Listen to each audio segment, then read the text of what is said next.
It's always fun to be making lines in the dirt. Right. Sometimes I don't make lines in the dirt. Sometimes I make holes in the dirt. There's a really big important difference between what I was doing and what Irene's been doing recently with radishes in particular, and even kohlrabi for that matter. I made some lines for some small rows. They're not perfect. They were just Close lines. enough. It makes it easier for us to show you what's going on with the plants. But you did what I would call occasional planting. Right. What I was doing, and what I just did the other day, is I planted transplants of brassicas, things in the cabbage family, things like cabbage and Brussels sprouts. And did you do any kohlrabi? I did not occasional plant in there. I did the kohlrabi I planted the same way as Henry planted the radishes and stuff. I literally just made holes and planted them. When I've already transplanted transplants in, then I can look at it and say, wow, I've got these transplants, which are eventually going to get big, but I've got all this acreage in between.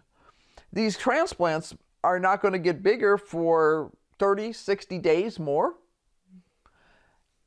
I can take something that's quick like a radish and I can pop it in between. And we've been harvesting radishes for weeks out of the garden. Now I'm only out of the garden in the greenhouse. I'm only picking 3 or 4 at a time. 3 or 4 at a time is great. Right. Henry really enjoys them. They're a treat for him, which reminds me there's some on the kitchen counter right now. But I'll go out and do something in the greenhouse and then pick some. Because I still have those transplants and still have that acreage in between, because the plants actually didn't grow as well as they should have this winter because it was so cold, and it meant that they were growing, but they were growing very, very slowly. The radishes managed to kick in and grow enough so that we got radishes. But when it was time to, when I was starting to run out of radishes, I'm like, I need to plant more. So all I would do is take my finger and poke a hole and stick a radish seed in it, poke a hole and stick a radish seed, cover it up, water it and all that kind of stuff. But I've done that a lot in the past. In the garden, what I actually used to use radishes for was marking rows, because I knew that the radishes would be up in about 3 or 4 days in warm weather, and it might take a week or more for the regular seeds to come up. And this made it, I also put rocks. When you watch me in the garden, you'll always see me put rocks of a different color to what the soil is to mark things in the garden.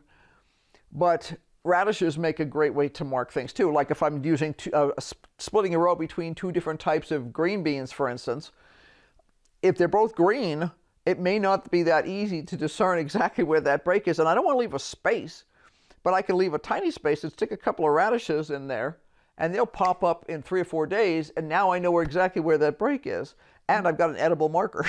Another good reason to start gardening with radishes and spinach, because it's fast growing. Mm-hmm. It gives you opportunities to make a few mistakes quickly, correct them, and get on with it. Right. Well, the nice things about radishes is spinach, if I were to put it out in the garden as a marker, then I'm dealing with a spinach plant that's going to be in the way at some point. But with a radish, when I harvest it, there's nothing there except a hole where the radish was. Let's talk about planting as the seed packet says, and how I did it, and how you're doing it. Because neither one of us are doing it the way the seed packet says. Now, I plant the seeds much further apart than what's suggested on the seed packet, because I want to have room to be able to bring a camera in and to show you exactly what's going on a day-by-day basis.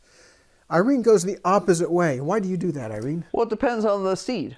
For instance, with the spinach, I planted pretty close to the way they told me to, but just a tiny bit farther, because a lot of seeds, if you read the instructions, it'll say, plant this close together and then thin out anything. I hate thinning seeds. I hate the process. I hate the waste. Now, if I'm thinning carrots, it's not so bad because you just munch the carrots. But there's a lot of other things that there's not much you can do with them, Well, And to me, one of the problems, and this is one of the things I'm seeing a lot of people recommend now, is they used to say, just go in there and pick it out. Sometimes when you pick it out, it actually damages the neighboring plant. Now most people are saying, go in with a pair of scissors, but you got to be accurate. Otherwise, you're going to wind up chopping off more than one plant. So I just don't like doing that. I don't like wasting seeds. I'm cheap that way. I don't mind wasting seeds. Most of the seeds that I would be sowing heavier aren't that expensive, but the reason why I don't want to overseed is I don't like getting down on my hands and knees to pick the extras out. Even if you're picking out spinach when it's young, they're not really edible because they're too small. Oh, and they're always edible. Okay, so I do an entire row and I get a little teeny serving. But in any case, I just don't like to get down on my hands and knees and thin plants. I tend to actually plant, like we always say, if they say plant a 1/4 inch to a 1/2 inch deep. In our climate, I recommend planting a 1/2 inch deep. There's a tendency for that top crust on the soil to dry out no matter how hard you work at it.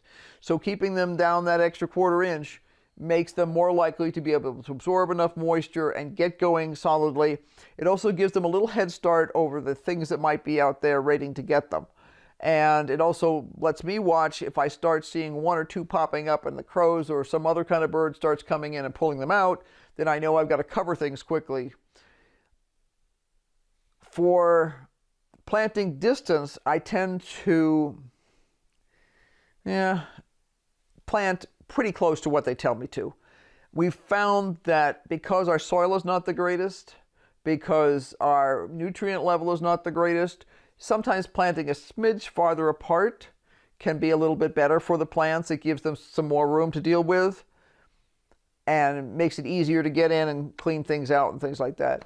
It's kind of a balancing act, and you have to experiment with wherever you are. If you're just dealing with potting soil in a pot, piece of cake, there's not usually too much extraneous seed in there. I say usually because I have had weeds come up in my in my pots before.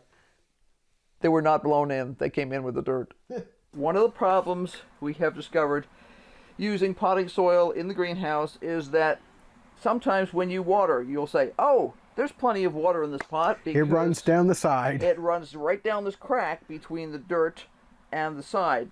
Some of the problems that people have come to us recently in the last year with, I think, were due to things like that crack down the sides of the pot, where the water was coming out of the pot, so you assume there's enough water in it, but there really isn't. The problem is long distance. It's really hard to diagnose exactly what's going on.